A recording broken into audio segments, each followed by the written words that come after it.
10 minute বাদে ঢাকাটা তুলে নিলাম।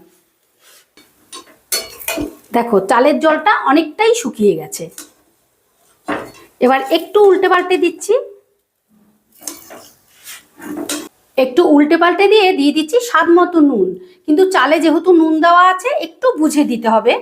আর দিয়ে দিলাম চিনি। এখানে আমি 500 চালের জন্য 150 গ্রাম চিনি নিয়েছি।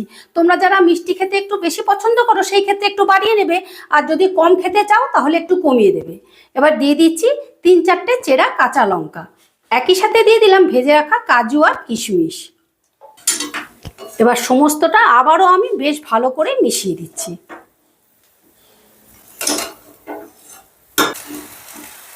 রাইসটা সব কিছুর সঙ্গে বেশ ভালো করে মিশিয়ে দিয়ে একদম লো আঁচে আবারও আমি 10 মিনিটের জন্য ঢাকা দিয়ে দিলাম।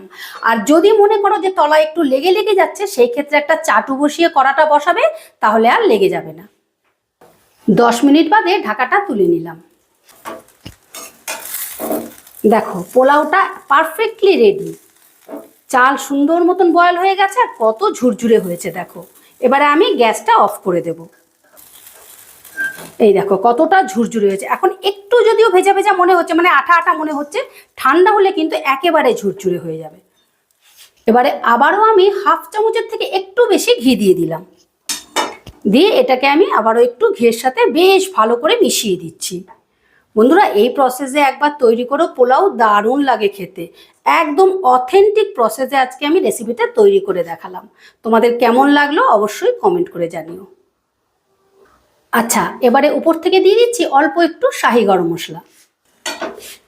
গরম মশলাটা দিয়েও হালতো হাতে একটু মিশিয়ে দিচ্ছি।